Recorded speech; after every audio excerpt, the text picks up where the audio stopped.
It may be bye week for the New England Patriots, but the Pats' latest is not off. Hi, I'm Mike Gambardella, and we continue to bring you the latest New England Patriots news as the number one team in the NFL does get a break for their bye week in week 14. But a lot to dive into, including history made, first time in the NFL by your New England Patriots. We talk about what recency bias means and what that means for the Patriots right now. We go into their X factors and with Josh Allen and the Buffalo Bills looming, what you need to know most about a pivotal matchup. Before we get into everything, just a huge thank you to our subscribers. Thank you if you've already gotten on board and are getting the updates and the alerts for every episode as they come across each day. If you like what you hear, go down and give us a subscribe button a hit. And this way you get the same information and know what's going on with your Patriots every single day. Give us a like if you like what you hear and get in the comments. Let us know what you think about the Pats. What do you want to know? What do you see? And if you have questions, we can answer them right here on the show for you as well. We won't wait any longer. We'll get into the first time in NFL history that something by the Patriots, the potentially most complete team in the NFL from top to bottom. That includes special teams, defense, offense, coaching, roster construction.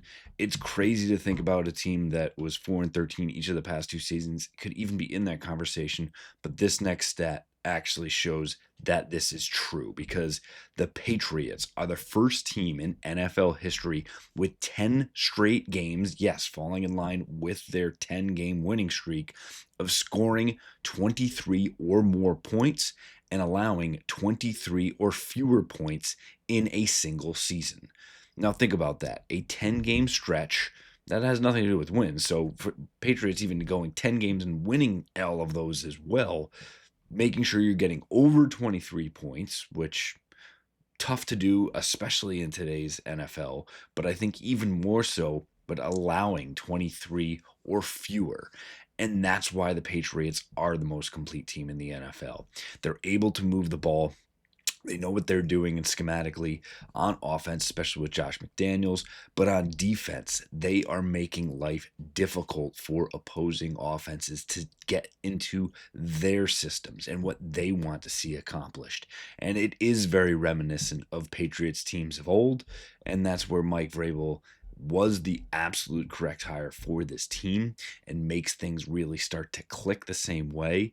But it is a new version, right? This is a Drake May quarterback that's able to be mobile, get around, find the open receivers, much in the same way that Josh McDaniels ran his offense, but a new wrinkle to it. And the same thing. This is a Bill Belichick scheme in a sense with that 3-4 defense, but flying around everywhere in the back end, massive hits everywhere. It's just a very exciting time overall to be a Patriots fan. And that's because you're seeing the Pats be talked about as the number one team in the NFL. And yes, you could make a lot of cases for the Patriots being that number one team, but should they be? And I'm not even going to talk about who should be the number one because I think you can make cases for a lot of teams. And you could say whether it's the Los Angeles Rams, if you're high on the San Francisco 49ers, if you think that the Eagles' struggles are things that they will overcome yet again, if you think Denver is actually the right team. Again, there are a lot of cases you can make, and I think there's a case to be made against the Patriots to say youth, first year head coach, depth, running game. But for the Patriots, I think recency bias plays into it in the sense of what was the last thing you remember from week 13? It is a win by the Patriots on Monday Night Football, dismantling an opponent, whoever that might be. And I think it is a suspect Giants team, one that actually probably has more talent on a roster than is normal for a team that just fired their head coach. But you get the last win of the week, you do it in impressive fashion. Drake May actually wins Offensive Player of the Week award for the NFL. One that I think it's a down week, but you're getting all these things that start building up this team. And again, they're going to challenge for an AFC East title. That's given. They're going to challenge for the number one seed in the AFC. They have not clinched a playoff spot, and they will not have a chance to do that for 2 weeks here. Or excuse me, for another week. But it's there's a lot in play. There's so much going on, and you look more at it. Yes, a 10-game win streak, but we said it's a suspect Giants team. You could say that for 7 of those 10 wins as well.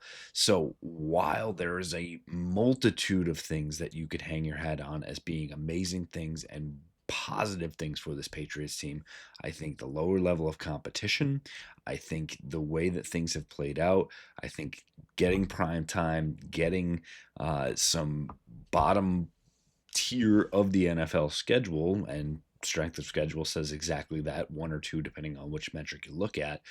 That's really helping the Patriots. And so is the recency of, I can't get a toddler jersey for my son for Christmas of Drake May because they're sold out everywhere. This is Tickle Me Elmo. This is Tamagotchi. This is everything for 2020 is a Drake May jersey. That's all I want for Christmas for my son.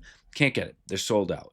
This is the reasons he buys I'm talking about, is that everyone has in their head MVP candidate. This is Drake May's year. And yes, you can point at the things for that and the record and everything else. But I think with the strength of schedule and a lot of other question marks around it, with depth, with newness, with having just a young team really, and going again 4-13 2 years in a row to now 11-2, there is a lot of hurdles for this team to overcome, and there is in turn opportunity with that, but they will need to first take hold of their X factors before they get on to Buffalo. So first, those X factors that we talk about, and I won't bury the lead here. For me, it is Josh McDaniels and defensive scheme.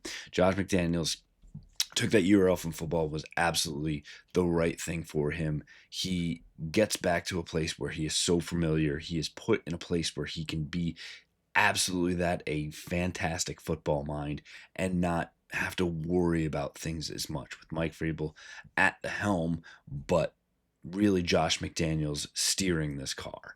And it has worked fantastically well. It is Josh McDaniels seeing things. You're seeing a lot of some of the plays that he used to run with Tom Brady start to come into this. And we talked about the last episode. Be assured Josh McDaniels has several things back pocket waiting for the playoffs. Get ready for some wide receiver passes, potentially throwing to Drake May, end arounds, flea flickers. We haven't seen a ton of them. They're going to come, but it is his football acumen that really has the Patriots where they are right now. And on the flip side of it, it is reminiscent of those Bill Belichick teams, because again, the head coach worries about the defensive side, the offensive coordinator worries about the offensive side, and that is what is going on with the Patriots in this defensive scheme that is Mike Vrabel's. And he has brought in coaches, he has brought in players, he has brought in the mechanisms to make sure that this defensive unit is playing at an extremely high level. And I think, we talk about the defensive line, whether that be Milton Williams or Christian Barmore, Harold Landry, Levon Chasen, those guys up front, and then a little bit about the linebackers. Obviously, Christian Ellis has become a household name for his huge hits. Robert Spillane carrying that torch prior to him, but I think the secondary, which Christian Gonzalez gets a ton of fanfare, and deservedly so. Carlton Davis as the pickup, but now Marcus Jones really just being a do-it-all, a highlight waiting to happen when you have 3 cornerbacks that you can place all over the field, and 2 very unheralded safeties in Jalen Hawkins and rookie Craig Woodson. This team, from a starters standpoint, and I didn't even mention Kairos Tonga, and again, the list goes on. We can continue to go through it.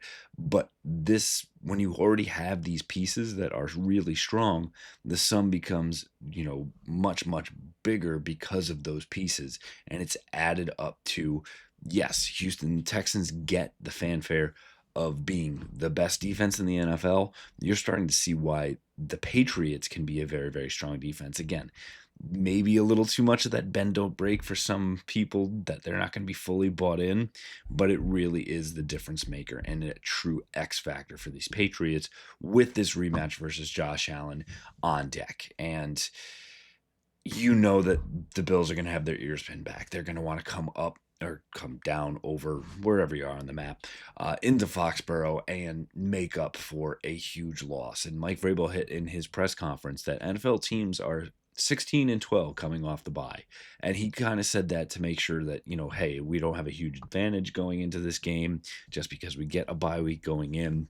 I think more so, yes, it is an advantage to that. And yeah, there's 4 more wins for those teams coming off of buys. And you're starting to see that separation of the top and the bottom teams in the NFL, while the middle may be a little bit more jumbled up than normal.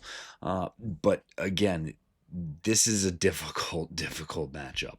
And I think you're starting to get back to that home field advantage for Foxborough. You're seeing that start to come out, and hopefully that plays another factor into it. The cold, the weather obviously will not. Buffalo has that on lock. They're going to want revenge. They are playing a little bit better. The defense has some questions, but they just claimed Darius Slay off waivers from the Steelers. The secondary was a big question mark in certain areas, and they've had their injuries. And yes, they probably are not as good as the team that nearly got to the Super Bowl last year. But that's not to say that in the NFL you can't be, because it matters much more how you play in the final 4 games of the year than it does how you played in the first 10. And that's what the Patriots are going to have going for them versus what the Bills are going to want to end with. And it is much tougher to keep a hot streak rolling than it is to potentially turn it on at the end. And while Buffalo looms, as does the Baltimore Ravens. And yes, a team that had a huge hiccup against the Cincinnati Bengals, but looked to be kind of turning a corner. And Lamar Jackson may be dinged up. He's had a lot of questionable turnovers and what is truly going on with that offense. But they're a team that scares me, that could turn it on at the drop of a hat and really make things difficult. So Patriots get the bye, have 2 massive games out of that, and then 2 divisional games to truly lock up potentially an AFC East title. So a lot to talk about, a lot to dive into. Yes, the Patriots are on a bye for another week and a half here. That's not going to stop us from bringing you the latest Patriots information that you need each and every single day to figure out when the Patriots can clinch, who are their biggest hurdles, what do they need to do to win, what are the matchups that you want to see in the playoffs, and what is the road to potentially making it back to contention for a Lombardi trophy. Again, thank you for joining us here on Pat's Latest. If you like what you heard, go down and hit that subscribe button. Get in the comments. Let us know what you think and what you want to see most from your Patriots. Throw some questions in there for us as well. We'll answer them right here on the channel. Give us a like if you like what you hear, and go back and check out all of our old episodes so you know exactly what's going on with your Pats. Fight on, Foxborough.